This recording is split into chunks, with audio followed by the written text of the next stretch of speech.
Hello and welcome to Earthcast, a platform for discussions about bridging the resource gap between people and planet. I am Olivia Taylor, or Olivia Earth on the socials, your host, and I will be interviewing a series of change makers, thinkers and disruptors, and asking them about their areas of expertise. Together, we will discover fresh perspectives and the most useful levers in society for change. The main question that we will explore is how a trade-off's made between people, planet and profit. More specifically, how do we solve wicked problems and make decisions at the margin? If you would like to hear more from Earthcast, subscribe to the podcast and follow us on social media. Hi there and welcome. Today I'm speaking to Elzanne Singels, a botanist and archaeologist interested in the plants which kept ancient humans alive and how. Elzanne has published widely and has worked as an environmental consultant in the fields of plant conservation, vegetation rehabilitation, sustainable agriculture and archaeo-botany for the last 5 years. Specifically, she is passionate about the importance of Fynbos in our species evolution. And I quote Elzanne, "The plants in this Fynbos ecosystem literally fed us as our species evolved. This leads organically to how we interact with these plants nowadays, from conservation to commercialization." Elzanne, why archaeology for your doctorate? It seems an interesting divergence from your master's in conservation ecology. Hi Olivia, thanks for having me. Yeah, it was quite a departure from the course that I was taking, but it was not a departure from the research I was doing for my master's. I was very fortunate to be asked to join a project for my master's research that was focused on the role of plant foods in ancient human diets, and that was under my supervisor who supervised my honors project. So it was like a very natural transition to continue working with her, Karen Esler. So the degree was in conservation ecology, but it really was about ethnobotany and which plants people ate in the past. So I did have to motivate the switch from a very science-based botany course to a more humanities-based doctoral program at UCT. But after submitting my master's thesis work, they were happy to register me for the degree. So it seems like it's a great departure on paper, but I basically just continued my research vein from my master's degree. That is such a lovely story, Elzanne. You know, when I was young, I remember my absolute favorite toys were receiving those dinosaurs that you could dig out of the sand and then put the little wooden pieces together and pretend they were bones. That was my favorite thing to do as a child. So I'm living vicariously through you. That was also my favorite. Oh yeah, absolutely. I can actually imagine that. And Elzanne, then at a high level, can you tell us a little bit about the wonders of Fynbos and their importance in human evolution? I can try. It's such such an all-encompassing part of my life and a topic. But basically, what the archaeological research that has been done in South Africa shows us is that the environment of the Fynbos was critical in the survival of our species throughout ice ages that made people go extinct throughout the rest of Africa. So basically, the plants in this environment, in Fynbos, kept our species alive and surviving through periods of time where they couldn't survive anywhere else. So we have really fundamentally evolved to survive and flourish from these plants. You know, as I said earlier in the introduction, Elzanne and I met through the course through Fulton C, and it was such an exciting experience for me to be introduced to something I've been living around for so long and haven't really taken a vested interest in. So learning about how we used to interact with plants and how we do today is really interesting. You know, and I wanted to ask you, Elzanne, how do we interact with plants today, and how, in your opinion, has it changed over the years? I had this one great book that my planty friends got me, the 50 plants that changed uh, humans. And basically, the idea of the book is that there are nowadays only very few plants that we interact with on a daily basis, which have been bred and are now the crops that we engage with in the shops. But in comparison to the diversity of plants that we used to have to interact with, being literally in nature and needing to survive, we've really focused on these few crops nowadays that we really interact with, and maybe grass on our lawns. So really, in my mind, there's huge portions of our brains that were used to categorize all the different plants and animals and everything else around us that we've kind of switched off. And that's something I'm very, very passionate about, getting people engaged again, opening their eyes. And for instance, on that workshop I presented, that was really one of my goals, was to switch on that ancient part of people's brains again. And it is amazing. You can almost see it happening, like a glimmer coming alive in someone's eyes when they start asking all the questions that you need to ask when you want to interact with a plant that you don't know and want to get to know.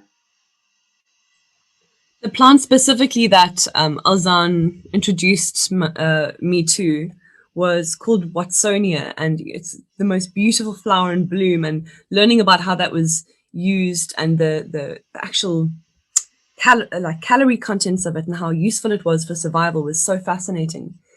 But Elzanne, you touched on people and their ability and their capacity to interact with nature.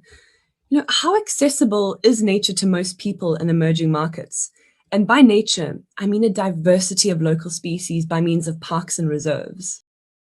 This is a huge issue in South Africa, particular, but I think in Africa in general, the way that colonialism has cordoned off conservation areas and expropriated land means that people were divorced from the land that formed their culture, in one generation.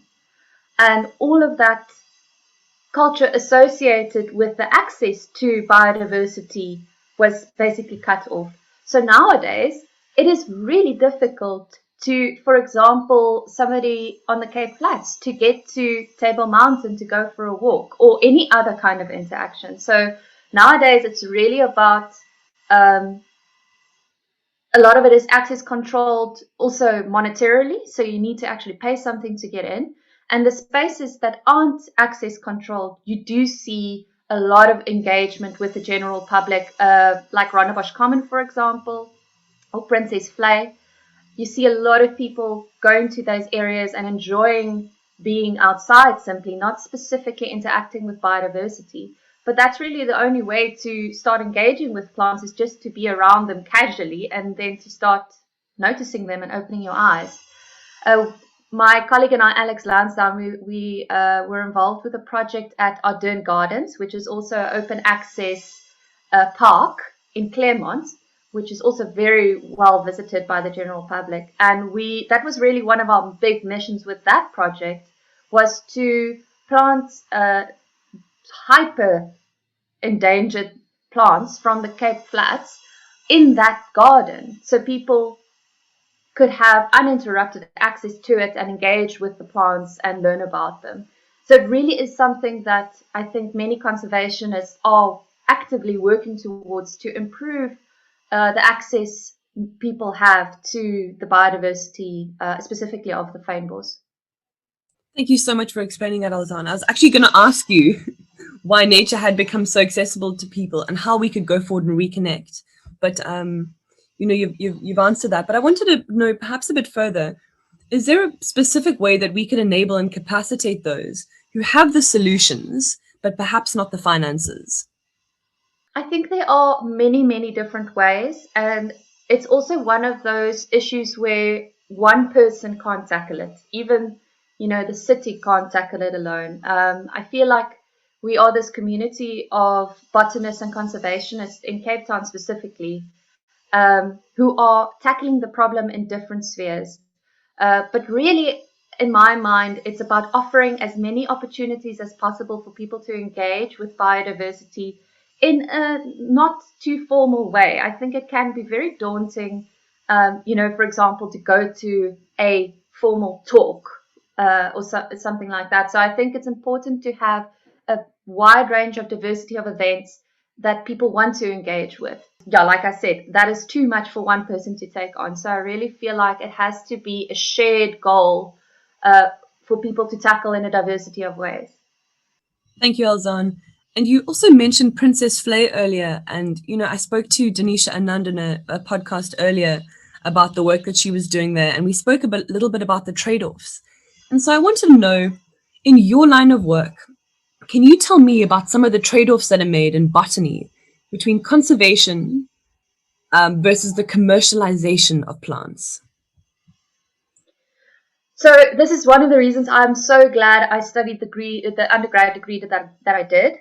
Conservation really is about this question: are what are the allowable trade-offs between people and the environment? And it's a question that doesn't have a clear line in the sand. So when it comes to commercialization, it's something that I'm passionate about doing correctly. It seems to me, in my short career so far, that it is inevitable for biodiversity to become commercialized as people discover all the amazing things that specifically Fynbos plants can do. But really doing it in the correct way has become a big focus in my work, and it is an incredibly difficult thing to do. Really, how the economy is set up is definitely not to do it in the right way, of course. It's to do it in the most profitable, short way. So it really takes a lot of investment. And I must say, our government is trying, not necessarily always getting it right. But I feel like we really are working towards commercializing indigenous plants in a better way. It's definitely a work in progress, but it's something, again, that you need a lot of heads in to make it happen. So I'm trying to kind of chip away at the problem from a industrial agricultural perspective. So that's really where I see my work being able to have the biggest impact. And also where I see the greatest injustices happening is really in industrial agriculture. Thank you for taking such a deep dive on that, Elzanne. And we're reaching the end of our time together, but just before you go, thank you so much for your time. And the audience is never aware of the behind the scenes, but sometimes getting internet struggles and getting the actual recording organized is quite difficult. So thank you for your patience as well. And for those following who want to find out more about what Elzanne is doing and want to learn more about indigenous plants, particularly in the Cape Peninsula, you can follow Elzanne on Instagram at Elzanne Singels. That's ELZANNE SINGELS, one word. And so we go into our last question, Elzanne. Awesome. Given your expertise, what question should I have asked you? Honestly, I think the questions you asked were all very poignant, and it's very difficult to encapsulate everything I want to achieve with my work in a single question. So I think you did really well to try and understand the very complex topics that I'm researching. So I wouldn't have added anything. I think you did great. So I have one more question that's popped into my mind quickly, and I need to ask you, Elzanne, where are you going next with your career? I've been following avidly on Instagram, and I want to know what are your plans for the future? Well, I think like any millennial, I am really still deciding myself and figuring it out. I've, spent inordinate amount of time studying, completing my postgraduate degrees, and that's allowed me a lot of freedom to explore a wide range of consulting work and projects and be involved in a wide range of things. So really what I'm doing at the moment, and what I would also advise anyone else in the sciences to do, is to really not have too concrete a plan, and to just try and make very conscious decisions when opportunities do come across your way. And that's kind of what I've been trying to do. So just being conscientious of the possibilities, and not, I've taken on a wide array of work, and it's built my experience and my network, more importantly, very broadly. So yeah, I've had a very interesting career so far. I was going to just be a straight up botany professor, and very quickly I was challenged with this very conventional route, with the type of gaps I was seeing. And I knew that I couldn't make the impact I wanted to just simply being in academia.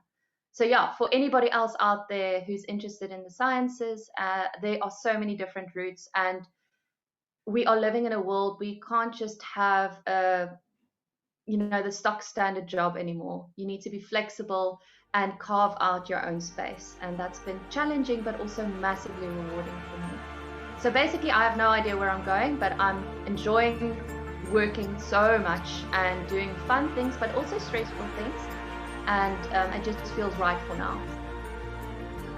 Thank you for joining me today at Earthcast. If you enjoyed what you heard, please subscribe to this podcast and leave a review. Let's chat next episode, where I will be asking more creatives and intellectual disruptors about making decisions at the margin. See you next time.